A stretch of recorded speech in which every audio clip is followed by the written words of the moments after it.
नमः। श्री सरस्वत्यै नमः। श्री गुरु चरण कमलेभ्यो नमः। श्री मातृपितृ चरण कमलेभ्यो नमः। श्रीं सरस्वत्यै नमः। ध्येयं सदा परिभवाग्नमभीष्टदोहम् तीर्थास्पदं सर्वविरिञ्चिनुतं शरण्यं भृत्यार्तिहं प्रणतबालभवादिभूतम् वन्दे महापुरुषते चरणारविन्दम्। कस्तूरीतिलकं ललाटपटले वक्षस्थले कौस्तुभं नासाग्रे वरमौक्तिकं करतले वेणुकरे कङ्कणम् शर्वाङ्गे हरिचन्दनं सुललितं कण्ठे च मुक्तावली गोपस्त्रीपरिवेष्टितो विजयते गोपालचूडामणि। कृष्णाय वासुदेवाय देवकी नंदनाय च नन्दगोपकुमाराय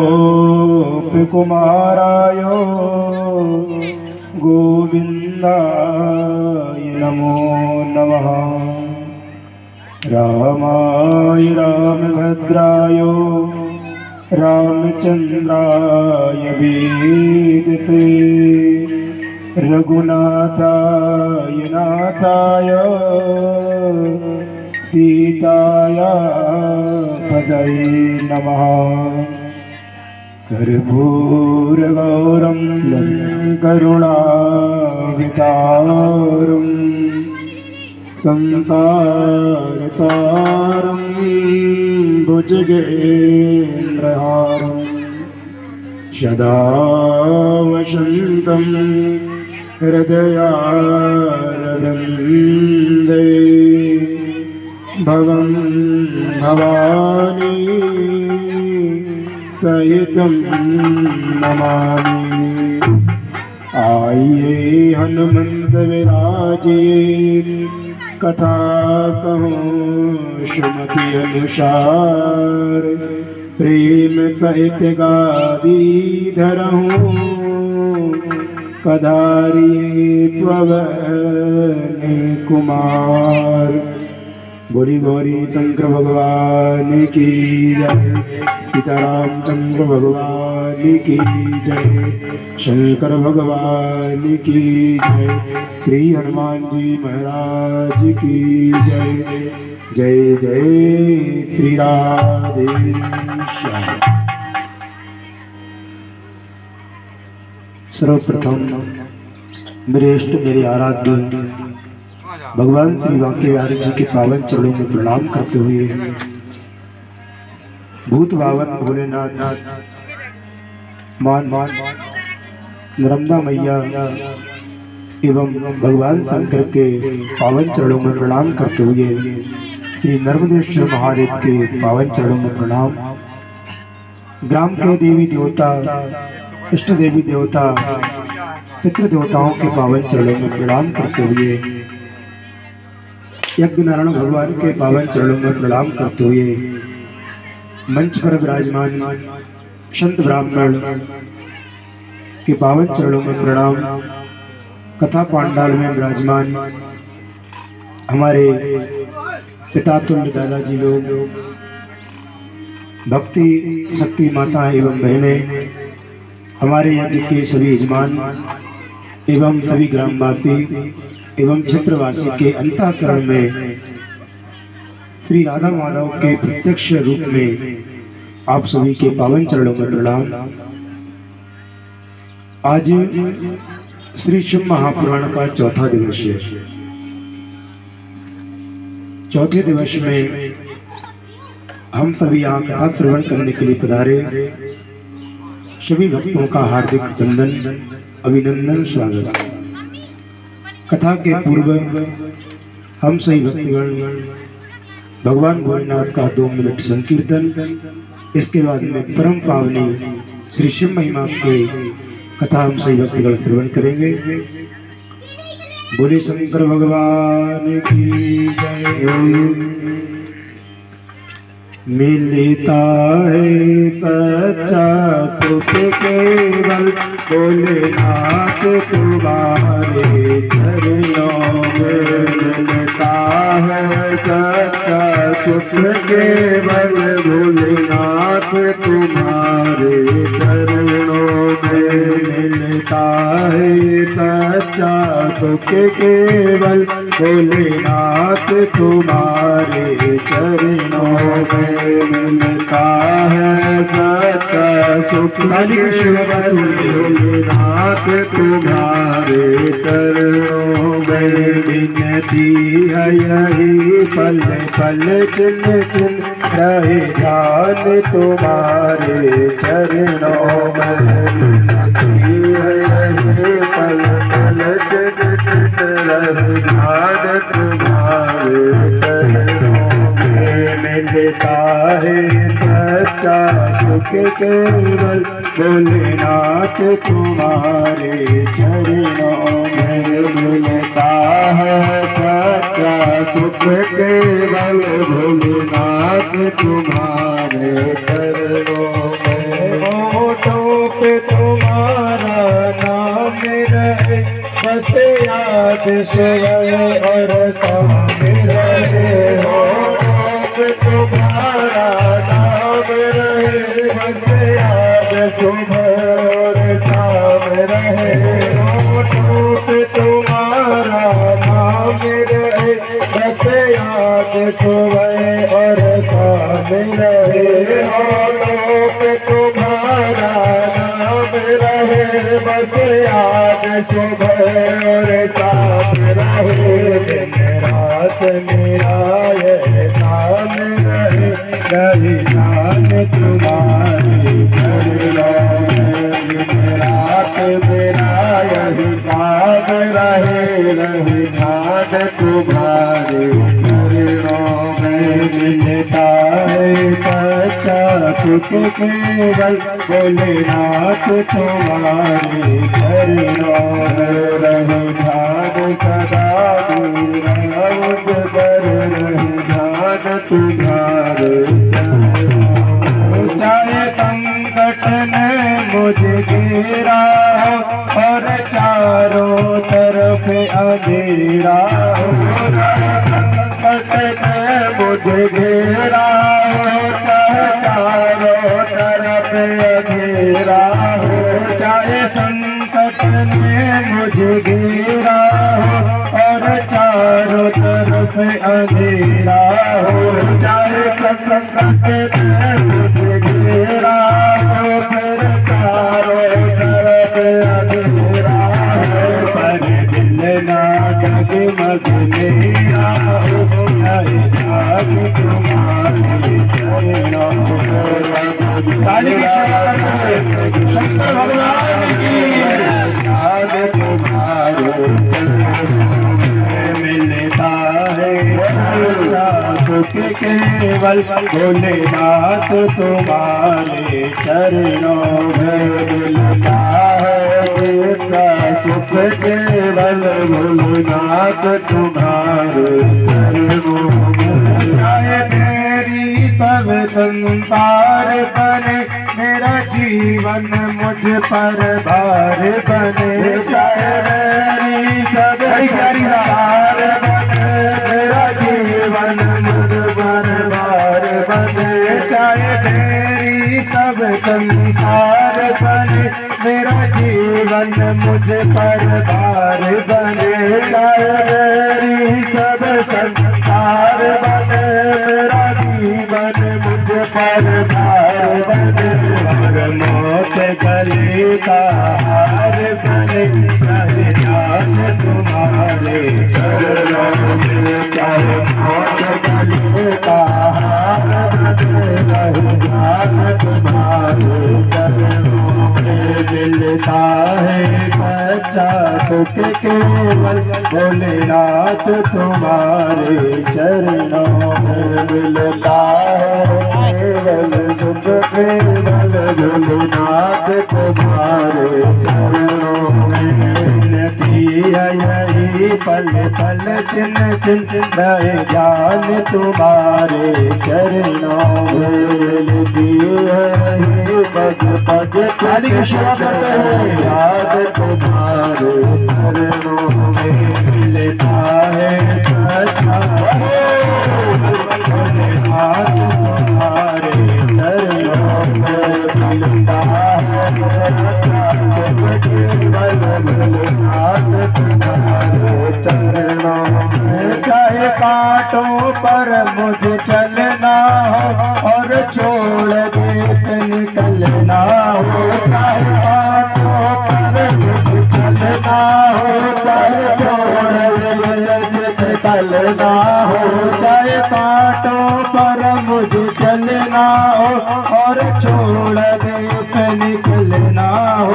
चाहे कांटों पर मुझे चलना हो, चाहे सारा देश निकलना हो। चाहे अग्नि में मुझे जलना हो, चाहे जान तुम्हारे चरणों में। चाहे अग्नि में मुझे जलना हो, रहे जान तुम्हारे चरणों में। चाहे अग्नि में मुझे जलना हो, रहे जान तुम्हारे चरणों में। चाहे अग्नि में मुझे जलना हो, रहे जान तुम्हारे चरणों में। मिलता है सच्चा सुख भोलेनाथ तुम्हारे चरणों में। मिलता है सच्चा सुख भोलेनाथ तुम्हारे चरणों में। मिलती है यही पल पल चिन्ह चिन्ह रहे ध्यान तुम्हारे चरणों में। मिलती है पल पल शंकर भगवान के चरणों में। मिलता है सच्चा सुख भोलेनाथ तुम्हारे चरणों में। मिलता है सच्चा सुख भोलेनाथ तुम्हारे चरणों में। मिलता है सच्चा भोलेनाथ तुम्हारे चरणों में।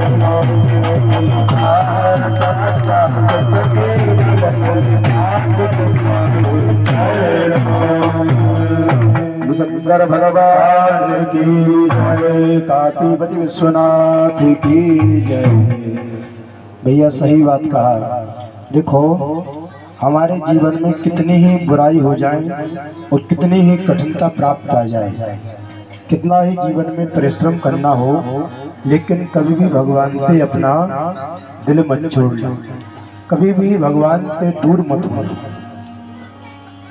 जो व्यक्ति दूर हो जाता है, भगवान थोड़े समय तो परेशान रखते हैं, लेकिन ये समझो कि फिर बाद में अगर आपकी भक्ति और आपकी शक्ति, भगवान हर कार्य में परीक्षा लेते हैं। अगर उस परीक्षा में अगर आप पास हो जाओगे, उत्तीर्ण हो जाओगे, तो भगवान अपने गले से लगा लेते हैं। लेकिन हम मनुष्य ऐसे हैं कि थोड़ी सी हमारे लिए परेशानी आती है तो भगवान से दूर हो जाते हैं, भगवान को मानना ही स्वीकार नहीं करते। हमारे घर में कोई ऐसा कार्य घट जाता है तो भगवान को भैया ऐसे ऐसे हमने घर देखे हैं कि भैया जो पूर्वजों से चले आ रहे हैं, पितरों से चले आ रहे हैं पूछते हुए, और उन्हीं देवताओं को नदियों में बहा दिया। क्यों? क्योंकि हमारा भगवान ने काम बिगाड़ दिया। भगवान काम किसी का नहीं बिगाड़ते। जो कर्म करोगे वैसा फल मिलेगा। कर्म अगर तुम्हारे अच्छे हैं तो भैया तुम्हारा काम बढ़िया होगा। ये मत समझना कि भैया हमने इस जन्म में कभी हमारा किसी का बुरा नहीं किया या किसी का हमने ऐसा दुष्कर्म नहीं किया कि भैया हम परेशान में आ जाए। हो सकता है कि पिछले जन्म में आपके ऐसे प्रारब्ध हों, पिछले जन्म के ऐसे प्रारब्ध हों कि आज इस जन्म में भोगना पड़ रहा है। हमारे लिए समझने के लिए श्रीमद् भागवत की कथा बढ़िया रहती है।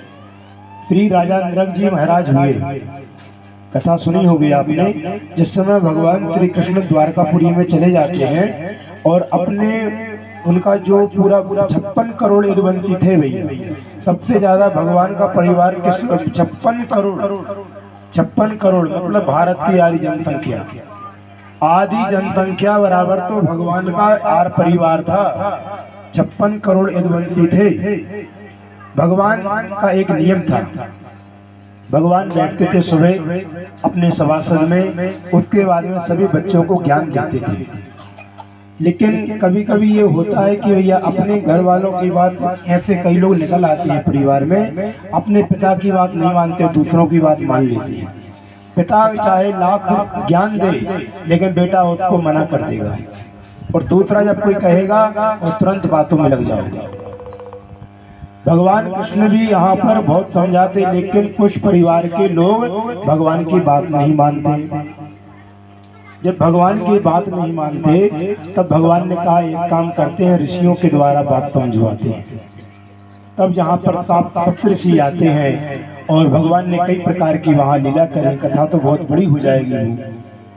भगवान ने कई प्रकार की लीला करी यहाँ पर, और जामवंती का पुत्र शाम कि यहाँ पर गले में, यहाँ पर पेट में, यहाँ पर कई प्रकार की पोटली बांधी और संतों के पास पहुंच गए कि बताइए संत भगवान इसके यहाँ बेटा होगा कि बेटी होगी। संतों ने तुरंत परीक्षण कर लिया, अरे तो बालक है, जामवंती का पुत्र है, और हमारा आज मजाक करने के लिए, हमारा आज उपवास करने के लिए यहाँ पर आए। तब कहा कि भैया तुम एक काम करो कि अपने अपने घर के काम देखो, हम तो भगवान का भजन करने यहाँ पर आए। नहीं, संत भगवान आप कुछ नहीं जानते हो, सब पाखंड करते हो, सब पाखंड करते हो, नकारात्मक कर दिया कि सब आप कुछ नहीं जानते हो, सब ढोंग धतूरे करते हो आप। जैसे यहाँ पर दुर्वासा जी को क्रोध आया, दुर्वासा जी ने कहा कि तेरे यहाँ पर ना बेटा होगा ना बेटी होगी, तेरे यहाँ पर एक मूसल पैदा हो जाएगा जिससे तेरा पूरा परिवार नष्ट हो जाएगा, पूरा परिवार नष्ट हो जाएगा। तो भैया यहाँ संतों का अपराध मत करो। हमारे घर में अगर कोई संत ब्राह्मण आता है, रास्ते में मिलता है तो उसको सम्मान पूर्वक बुलाओ, बुला नहीं सकते कम से कम वहां से प्रणाम कर लो। क्यों? भगवान के नजदीक बने रहो। संतों के यहाँ रहोगे, पास में ब्राह्मणों के पास रहोगे तो कम से कम भगवान का ध्यान रहेगा। इसलिए रहे ध्यान तुम्हारे चरणों में। इसी प्रकार आज की हम परम पवित्र श्री शिव महापुराण के अंतर्गत शिव महिमा का हम पान कर रहे हैं, श्रवण कर रहे हैं, जिसका आज चौथा दिवस है। सभी भक्त लोग पधारे हैं, सभी लोग भक्त पधारे हैं, और आज हम सभी भगवान की कथा श्रवण कर रहे हैं। और कल हम सभी भक्तों ने बड़ी ही श्रद्धा पूर्वक भगवान की कथा श्रवण करी। देखिए शिव महापुराण में तो बड़ी प्यारी प्यारी कथा है। अगर इसके लिए एक दिन नहीं, इसके लिए 5 दिन नहीं, अगर इसके लिए सालों साल भी निकल जाएंगे तब भी शिव महापुराण पूरा होने वाला नहीं है। हमारे लिए तो 5 दिन का समय मिला, वो भी अल्प समय में, क्योंकि हमारे भगवान का यज्ञ कार्यक्रम भी चल रहा है। नर्मदेश्वर महादेव की प्राण प्रतिष्ठा चल रही है, यज्ञ भगवान का दर्शन भी हो रहा है, और साथ साथ में शिव जी की महिमा का गान हो रहा है। आज हम सबका बड़ा सौभाग्य हमारे ग्राम का। कहा जाता है कि अगर प्रतिष्ठा अगर होती है उसमें अगर श्री शिव महापुराण, श्रीमद् भागवत कथा या श्री राम कथा अगर आयोजन रखते हैं तो कहा जाता है कि वो बड़ा ही सुंदर, बड़ा ही अद्भुत होता है। और ये आज से नहीं चला आ रहा है, इसके पीढ़ी दर पीढ़ी चला आ रहा है। क्यों? शिव महापुराण में आया है जिस समय नैमिषारण्य धाम में 12 साल तक यज्ञ लगातार चल रहा है, उसमें सुबह टाइम यज्ञ होता है तो दोपहर तक विराम हो जाता था। जैसे ही दोपहर में विराम हुआ तो सभी जो 88,000 ऋषि थे, 88,000 जो ऋषि थे तो वो अपने अपने काम में, अपने अपने बात में अपने आप काम करते रहे। वहाँ यज्ञ भगवान को पूर्ण किया और कोई घूमने चले गए, कोई दर्शन के लिए चले गए। तो इस प्रकार श्री सूतजी महाराज जी ने देखा, भैया ये तो बहुत गलत हो रहा है, कोई किसी फालतू गप्पों में लग गया, भगवान का कार्य चल रहा है लेकिन फालतू उल्टी सीधी संसार की बातें हो रही, तो ये ठीक नहीं। तब सूतजी महाराज जी ने एक ही बात कही, प्रभु एक काम करें, अगर इसके साथ में कथा भी अगर श्रवण हो जाए बड़ा ही सौभाग्य रहेगा। तब ब्रह्मा जी महाराज जी की आज्ञा से श्री सूतजी महाराज जी ने कथा श्रवण कराई। श्री सूतजी महाराज जी ने 12 साल तक लगातार यज्ञ चल रहा और 12 साल में ही 18 पुराण श्रवण करा दिए। 88,000 ऋषियों के लिए 12 साल में 18 पुराण श्रवण करा दिए। तभी से नियम बन गया कि यज्ञ के साथ में कथा का होना अनिवार्य है। और आज यजमान परिवार के ऊपर भगवान की बहुत कृपा है। इनके मन में ऐसी भगवान ने प्रेरणा दी कि साथ साथ में यज्ञ भगवान के साथ में शिव महिमा कथा का गुणगान हो रहा है। बड़ा ही सौभाग्य है, भगवान शिव की बड़ी कृपा है। जहाँ पर कृपा राम की होई ता पर कृपा करे सब कोई। जहाँ पर भगवान की कृपा होती है तो संसार के अपने आप कृपा कर देते हैं। कृपा मांगने नहीं जानी पड़ती है।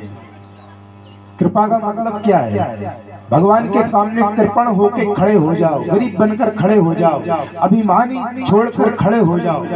परमात्मा के सामने अगर आप बिल्कुल एक सत्य और एक अपना आचरण और एक अपना मन में श्रद्धा लेके भगवान के यहाँ खड़े हो गए तो भगवान को कृपा करने में देर नहीं लगती। क्यों? वो तो कृपा नंदन है, कृपा नंदन भगवान है।